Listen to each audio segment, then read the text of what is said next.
Hi guys, this is Debbie with Debbie J's Crafting Corner. I want to welcome you to the Sassy and Crafty giveaway hop. This hop is sponsored by Sassy and Crafty, and they have generously provided us each with either a physical or digital stamp set.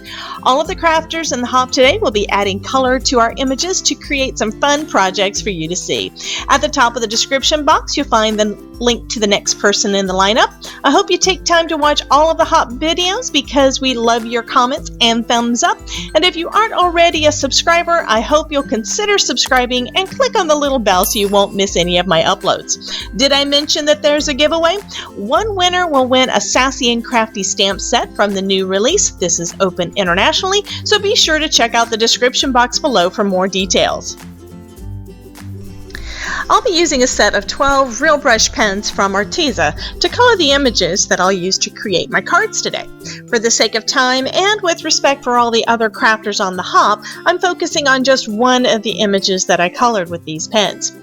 I was sent a digital version of the Pickles Party Animal stamp set from Sassy and Crafty, and I printed this out on my LaserJet printer since I planned on using these water-based markers. I found that the ink from an inkjet printer tends to run a lot when it gets wet. Now, I'm not an expert in these markers, which is one reason why I only have the small set, but I'm learning and I thought I'd share some of my practice with you. For this project, I'm using some bright colors. So I'm coloring his little cap, this little zebra. I'm coloring his little cap with red and blue. So it's really nice and bright and kind of makes me think of some of the kids that I saw when I was a kid. Anyway, I'm layering the color on there. I'm not really using, on this one, I'm using mostly direct to paper instead of doing regular watercolor techniques.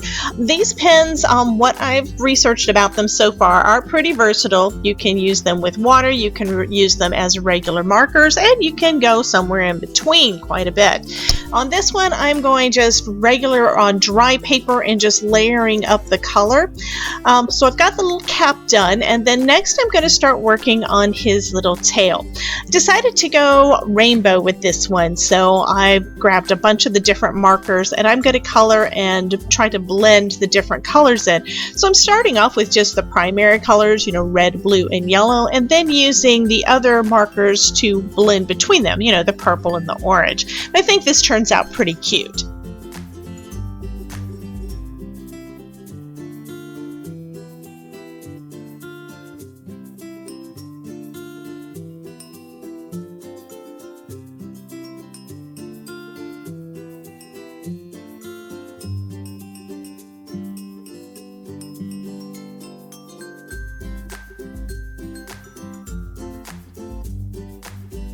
Since I went rainbow with the tail, I have to go rainbow with his mane as well. So I'm starting off with some blue and some purple and some red and just creating a little bit of a rainbow across his hairline.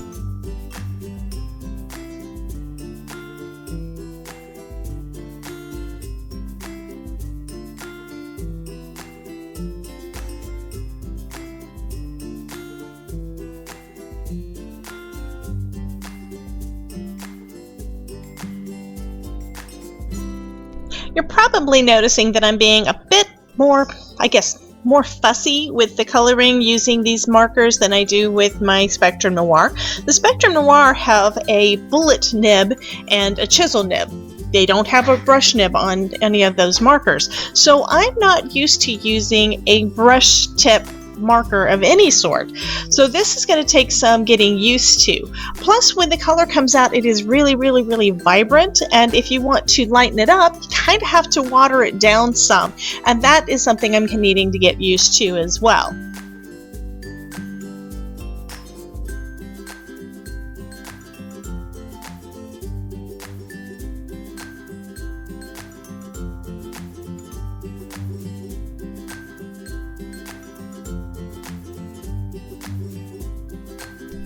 And here's a good example of that.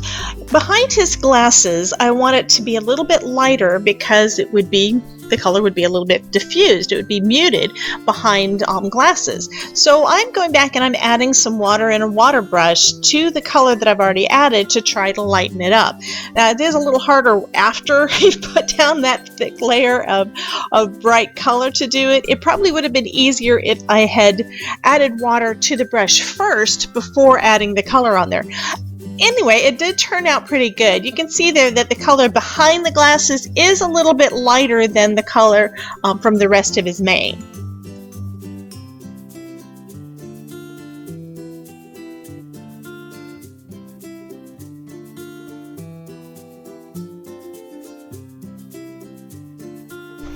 Next, I'm attempting to add a little bit of shadow in some areas. This is something, again, it's just going to take practice. I understand that. But I didn't know how to add just a touch of shading in those different areas. Like I said, when you first touch the marker down, it's going to have the boldest color unless you dip it in water first. So that means that the black or the gray, there's a blue-gray marker in this set, either one of those would work as long as I watered it down enough. Now I'm going in and adding some black to his stripes. For this zebra, I decided to have just regular traditional colors because he's got such a brightly colored mane. The other ones that I worked on, I did one in teal that I think is really, really cute, but again, that one didn't have as bright of colors like this one does. So I'm just adding all of that color in for his stripes. Now I'm getting up onto his face around his glasses, and again I'm having some issues with the color behind the glasses. So I put one of the stripes down in that black, then I'm bringing in a water brush to try to mute it down.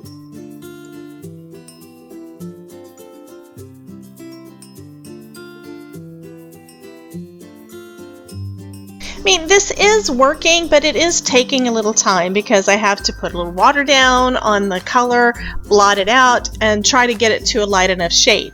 For the rest of those, though, the rest of the stripes, I'm going in with a marker that I dipped in water first. So the color is much, much lighter. The longer that you color with it, the darker the color gets. That's another thing that it takes some getting used to with these markers compared to my Spectrum Noir. Spectrum Noir doesn't really change color when you're using them, and it doesn't. I usually go kind of from light to dark and dark to light. With these, you basically have to start off with the light, and your pen color is going to change color as you go along. And I saw that a lot on the hooves. The first one that I colored was much lighter than the last one that I colored because the ink was coming down the barrel into the brush and saturating it so the color is more vibrant. So this finishes up the coloring portion of that video. I do really, really love these little zebras, and I'm going to be using them quite a bit. But since I printed them out on my laser printer, I thought it might be fun to foil the sentiments, and then I decided, okay, let me go ahead and foil our little zebras too. And I love the way that this turned out. Now you probably saw I had a brush there. This one is actually one of the clarity brushes that are from blending, but it's a clean one. I'm getting another brush to use with my foiling because you should really need to brush off any and all dust that might be on there. So now that I'm going to pull off this foil, and you can see just how beautiful that turned out. I love the way these little zebras turned out.